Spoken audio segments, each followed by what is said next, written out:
The esophagus is a 25 centimeter long, hollow muscular tube that connects the throat to the stomach.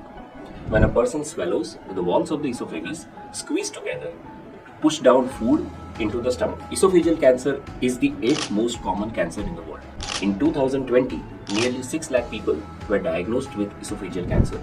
The esophageal cancer includes the gastroesophageal junction cancer, that is the cancer arising from the area where the esophagus and the stomach meets. Cancer of the esophagus begins in the inner layer of the esophageal wall and grows outwards. If it spreads through the esophageal wall, it can travel to the lymph nodes as well as the blood vessels in the chest and the other nearby organs. Esophageal cancer can also spread to the lungs, liver, stomach, and other parts of the body. There are two main types of esophageal cancer. One is squamous cell carcinoma and the other is adenocarcinoma. Squamous cell cancer is a type of cancer that starts in the squamous cells that line the upper esophagus. The cancer usually begins in the upper and middle part of the esophagus. Adenocarcinoma is the type of cancer that begins in the glandular tissue in the lower part of the esophagus, where the esophagus and the stomach meet. Treatment is usually similar for both the types of cancer. There are certain other types of cancer which are very rare, like neuroendocrine cancer, lymphomas, and sarcomas. They make up less than 1% of the esophageal cancer. The overall 5-year survival rate for people with esophageal cancer is 20%. Treatment for the disease has improved survival rate over the period of years. In 1960s, the overall 5-year survival rate was less than 5%. The survival rate depends on several factors, including the stage of the cancer when it is first diagnosed. The 5-year survival rate for people with cancer located only in the esophagus is 46%.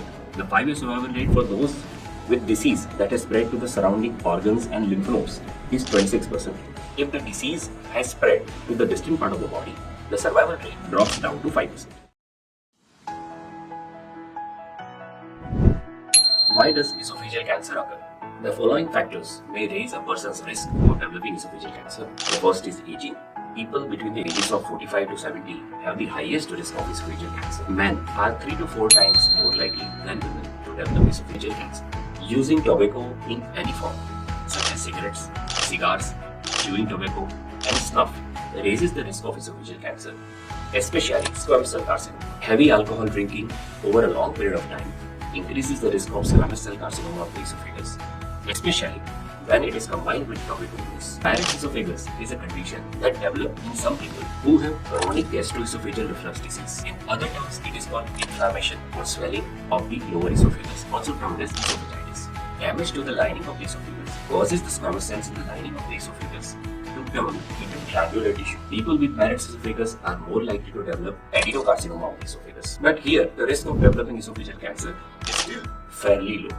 A diet that is low in fruits and vegetables and certain vitamins and minerals can increase a person's risk of developing esophageal cancer. Being overweight and having too much body fat can increase a person's risk of developing esophageal cancer, especially adenocarcinoma. People who have accidentally ingested acid or alkaline solution, such as used for cleaning bathrooms, have an increased risk of squamous cell carcinoma after 15 to 20 years of ingestion. Achalasia cardia is a condition when the lower muscular ring of the esophagus does not relax during swallowing of food. Achalasia in the long term increases the risk of squamous cell carcinoma of the esophagus.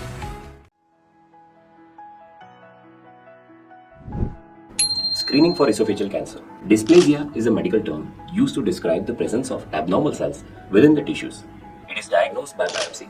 Dysplasia is not cancer, but it may increase risk of cancer. People with Barrett's esophagus are usually advised to have regular endoscopic examination. Current guidelines for Barrett's esophagus patients recommend that endoscopic surveillance interval every 3 years should be kept for patients without dysplasia.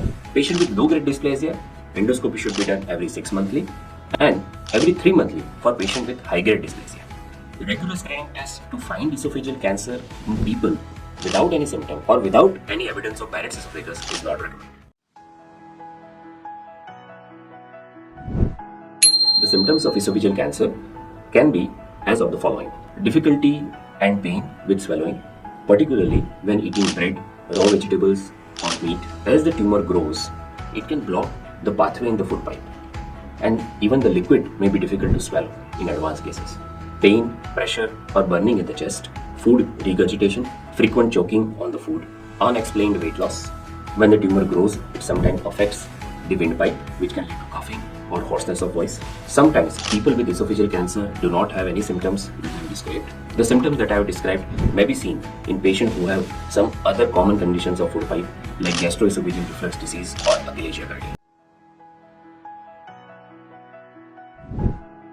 How to diagnose esophageal cancer? The first test is upper GI endoscopy.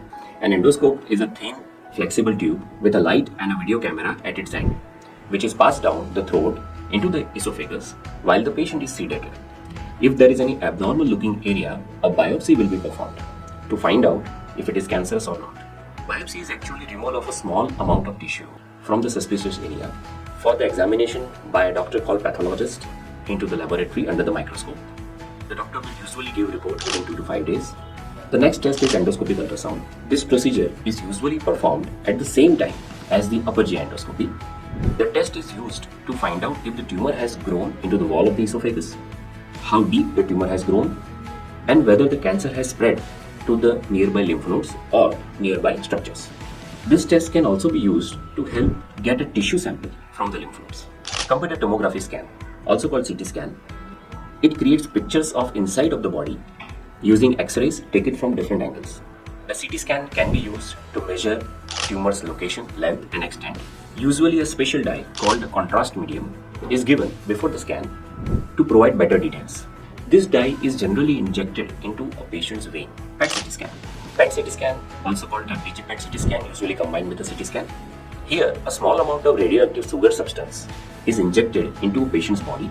This sugar substance is taken up by the cells that use the most of the energy.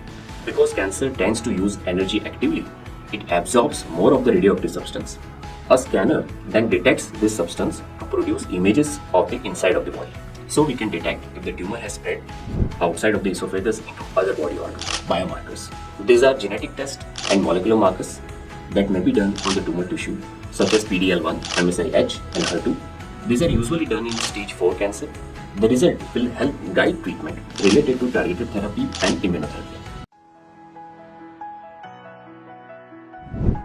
What is the treatment of esophageal cancer? The treatment of esophageal cancer depends upon the stage of the cancer. Stage 1 and 2 are early stages where the tumor is limited to the esophageal wall. In stage 3, the tumor has spread to the surrounding lymph nodes. In stage 4, the disease is also called metastatic disease, where the disease has spread to the other organs such as lungs or the liver. The treatment of esophageal cancer is accomplished by multidisciplinary management. The usual treatment for stage 1 and early stage 2 disease is operation. The operation is usually accomplished by a robotic technique or a laparoscopic technique. Here, tumor along most of the part of the esophagus is removed. The digestive tract continuity is established by joining the food pipe in the neck with the stomach tube. In some patients, it may be necessary to remove some part of the stomach. Here, the doctor may use small intestine to recreate the food pipe. Radiation therapy makes use of heavy X-rays or protons to directly kill cancer cells. This is a common treatment for stage 2 and 3 esophageal cancers. It is usually combined with chemotherapy,